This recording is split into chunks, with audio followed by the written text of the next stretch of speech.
ꯌꯦꯡꯕꯤꯔꯤꯕ ꯇꯥꯕꯤꯔꯤꯕ ꯄꯨꯝꯅꯃꯛꯄꯨ ꯑꯍꯥꯟꯕꯃꯛꯇꯗ library of Manipur ꯑꯃꯗꯤ ꯐꯥꯏꯟꯗꯤꯡ ꯗ ꯚꯣꯏꯁꯦꯁꯅ ꯈꯨꯔꯨꯝꯖꯔꯤ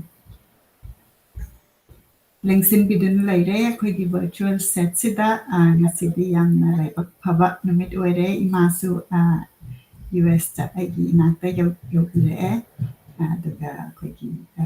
ꯃꯤꯡ ꯑꯣꯏꯅ ꯄꯟꯖꯔꯕꯗ ꯔꯥꯃꯥꯅꯨꯖ ꯗꯥꯁꯁꯨ ꯂꯦꯡꯁꯤꯟꯕꯤꯗꯨꯅ ꯂꯩꯔꯦ ꯔꯥꯃꯥꯅꯨꯖ ꯗꯥꯁꯄꯨꯁꯨ ꯈꯨꯔꯨꯝꯖꯔꯤ ꯑꯩꯍꯥꯛꯅꯁꯨ ꯉꯁꯤꯒꯤ ꯄꯤꯕꯤꯕ ꯚꯛꯇꯁꯤꯡ ꯑꯗꯨꯒ ꯏꯆꯥꯁꯤꯡ ꯏꯅꯥꯎꯁꯤꯡ ꯏꯄ꯭ꯋꯥꯁꯤꯡ ꯏꯁꯨꯁꯤꯡ ꯌꯦꯡꯕꯤꯕ ꯄꯨꯝꯅꯃꯛꯄꯨ ꯑꯩꯍꯥꯛꯅ ꯌꯨ ꯑꯦꯁꯀꯤ ꯏꯆꯥꯒꯤ ꯃꯅꯥꯛꯇꯒꯤ ꯂꯣꯠꯄꯤ ꯆꯠꯆꯔꯤ ꯅꯨꯡꯖꯔꯤ ꯈꯨꯔꯨꯝꯖꯔꯤ ꯏꯃꯥꯁꯨ ꯇꯦꯛꯇ ꯀꯥꯏꯗꯅ ꯌꯧꯕꯤꯔꯛꯑꯦ ꯑꯗꯨꯒ ꯑꯩꯈꯣꯏꯒꯤ ꯌꯥꯝꯅ ꯂꯥꯏꯕꯛ ꯐꯕ ꯔꯥꯃꯥꯅꯨꯖꯅ ꯊꯥꯕꯤꯔꯛꯄ ꯂꯥꯏꯔꯤꯛꯁꯤꯡꯁꯦ ꯑꯩ ꯑꯃꯇꯪ ꯍꯥꯟꯅ ꯎꯠꯆꯔꯛꯀꯦ ꯑꯩꯅ ꯃꯁꯤꯒꯤ ꯂꯥꯏꯔꯤꯛꯁꯤ ꯀꯨꯏꯔꯕꯅꯤ ꯑꯩꯅ ꯑꯩꯒꯤ ꯂꯥꯏꯕ꯭ꯔꯦꯔꯤꯗ ꯄꯥꯅꯤꯡꯗꯅ ꯊꯝꯕꯁꯦ ꯑꯩꯈꯣꯏ ꯁ꯭ꯋꯥꯃꯤ ꯗꯥꯃꯣꯗꯣꯔꯒꯤ ꯃꯤꯡ ꯑꯣꯏꯅ ꯄꯟꯖꯔꯕꯗ ꯃꯥꯒꯤ ꯕꯥꯏꯑꯣꯒ꯭ꯔꯥꯐꯤ ꯑꯣꯏꯗꯣꯏꯔ ꯃꯁꯦ ꯕꯥꯏꯑꯣꯒ꯭ꯔꯥꯐꯤ ꯑꯗꯒꯤ ꯑꯦꯛꯇꯤꯚꯤꯇꯤꯁ ꯃꯁꯤꯒꯤꯁꯦ ꯑꯩꯈꯣꯏꯅ ꯁꯣꯏꯗꯅ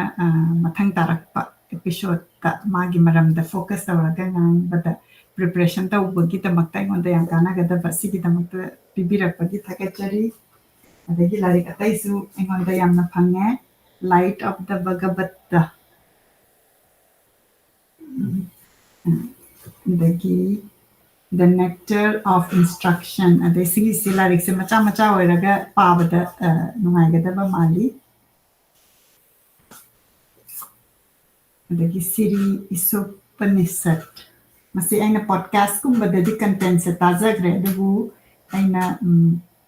ꯄꯥꯔꯒꯅ ꯑꯃꯨꯛ ꯀꯣꯛꯇ ꯍꯦꯟꯅ ꯆꯪꯒꯗꯕ ꯃꯥꯜꯂꯤ ꯑꯗꯨ ꯌꯥꯝ ꯅꯨꯡꯉꯥꯏꯖꯔꯦ ꯑꯗꯒꯤ ꯁꯤꯅ ꯃꯩꯇꯩꯂꯣꯟꯗ ꯁꯤꯅ ꯏꯃꯥꯒꯤ ꯑꯣꯏꯔꯅꯤ ꯃꯁꯤ ꯊꯥꯕꯤꯔꯛꯄꯒꯤꯗꯃꯛꯇ ꯌꯥꯝꯅ ꯊꯥꯒꯠꯆꯔꯤ ꯔꯥꯃꯥꯅꯨꯖꯕꯨ ꯑꯗꯨꯒ ꯑꯩꯈꯣꯏꯒꯤ ꯏꯁꯀꯣꯟ ꯂꯥꯏ ꯃꯟꯗꯤꯔꯗꯒꯤ ꯀꯠꯂꯒ ꯑꯩꯉꯣꯟꯗ ꯄꯤꯕꯤꯔꯛꯄ ꯂꯥꯏꯒꯤ ꯂꯩ ꯄꯔꯦꯡ ꯍꯥꯏꯇꯥꯔꯦꯀꯣ ꯃꯗꯨꯃꯁꯨ ꯐꯪꯖꯔꯦ ꯃꯗꯨ ꯑꯩꯅ ꯅꯨꯡꯁꯥꯗ ꯐꯧꯗꯣꯛꯑꯀꯥꯟꯗ ꯃꯥꯏ ꯄꯦꯇꯔꯟꯗꯨ ꯄꯨꯔꯥ ꯗ꯭ꯔꯥꯏ ꯑꯣꯏꯅꯕ ꯃꯗꯨꯃ ꯊꯝꯖꯔꯤ ꯌꯦꯡꯕꯤꯔꯤꯕ ꯄꯨꯝꯅꯃꯛꯅ ꯀꯗꯥꯏꯗꯒꯤ ꯌꯦꯡꯕꯤꯔꯛꯏꯕꯅꯣ ꯑꯗꯨꯒ ꯉꯁꯤꯒꯤ ꯑꯩꯈꯣꯏꯒꯤ ꯑꯦꯄꯤꯁꯣꯗꯁꯦ ꯑꯩꯈꯣꯏꯅ ꯁ꯭ꯄꯤꯔꯤꯆꯨꯋꯦꯜ ꯀꯟꯚꯔꯖꯦꯁꯟꯁꯤ ꯑꯩꯈꯣꯏꯅ ꯇꯧꯖꯔꯛꯄꯗ ꯉꯁꯤ ꯐꯣꯀꯁ ꯇꯧꯗꯣꯏꯁꯤꯅ ꯀꯔꯃ ꯍꯥꯏꯕ ꯃꯇꯥꯡꯁꯤꯗꯅꯤ ꯑꯩꯈꯣꯏꯅ ꯑꯍꯥꯟꯕꯒꯤ ꯑꯦꯄꯤꯁꯣꯗꯇ ꯂꯩꯈꯤꯗꯕ ꯗꯦꯠꯀꯤ ꯃꯔꯝꯗ ꯑꯩꯈꯣꯏꯅ ꯈꯔ ꯁ꯭ꯀ꯭ꯔꯤꯞꯆꯔꯒꯤ ꯃꯔꯝꯗ ꯔꯥꯃꯥꯅꯨꯖꯅ ꯁꯦꯌꯔ ꯇꯧꯕꯤꯔꯦ ꯑꯗꯨꯒ ꯑꯩꯈꯣꯏꯅ ꯀꯣꯏꯁꯟ ꯑꯦꯟ ꯑꯟꯁꯔ ꯑꯗꯒꯤ ꯍꯦꯟꯅꯁꯨ ꯂꯩꯔꯤ ꯑꯗꯨꯕꯨ ꯉꯁꯤꯒꯤꯗꯃꯛꯇꯗꯤ ꯑꯩꯈꯣꯏꯅ ꯀꯔꯃꯗ ꯐꯣꯀꯁ ꯇꯧꯖꯒꯅꯤ ꯑꯗꯨꯅ ꯃꯁꯤ ꯑꯩ ꯔꯥꯃꯥꯅꯨꯖꯗ ꯁꯤꯟꯅꯖꯔꯒꯦ ꯑꯩꯈꯣꯏ ꯁ꯭ꯀ꯭ꯔꯤꯞꯆꯔꯗ ꯀꯔꯤ ꯍꯥꯏꯔꯝꯃꯤ ꯍꯥꯏꯕꯁꯦ ꯑꯩꯈꯣꯏ ꯃꯨꯟꯅ ꯇꯥꯃꯤꯟꯅꯔꯀꯥꯟꯗ ꯑꯩꯈꯣꯏꯅ ꯍꯪꯅꯤꯡꯕ ꯀꯣꯏꯁꯟ ꯑꯃꯨꯛ ꯈꯤꯇꯪ ꯂꯣꯏꯔꯛꯄꯗ question and answer ꯇꯧꯃꯤꯟꯅꯁꯤ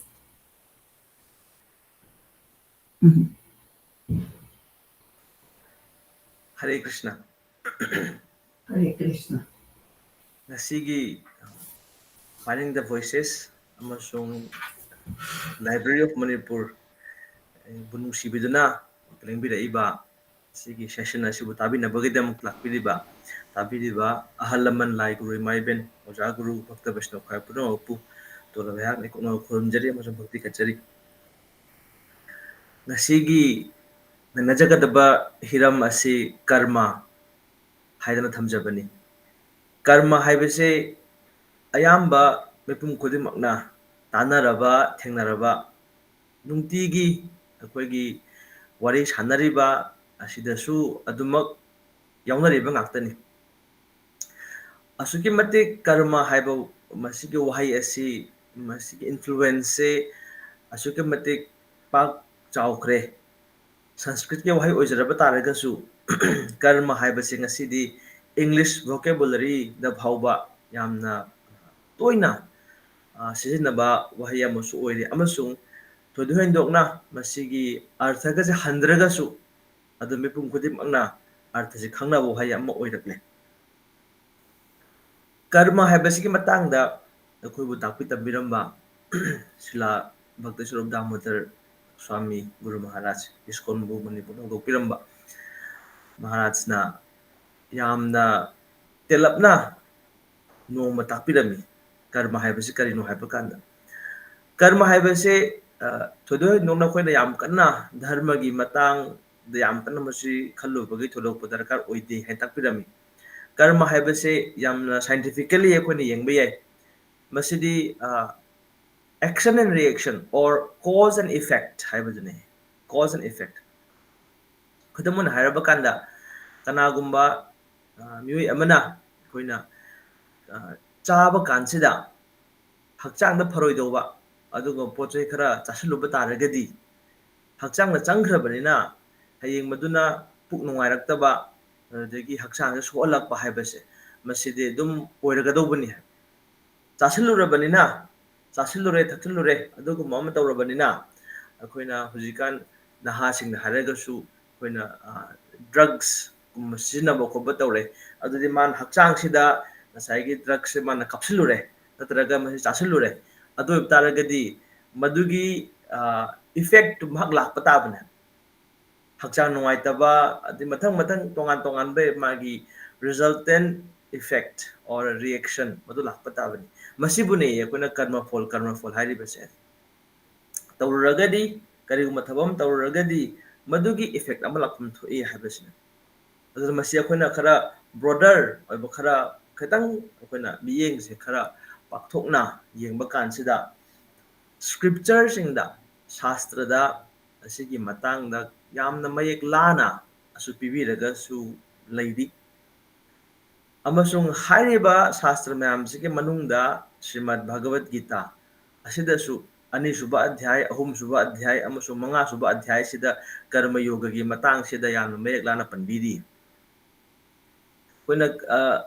ngasi nainajagadobagi sequence se koi karma haibasigi definition adum hujik haijare amasung masigi karma sigi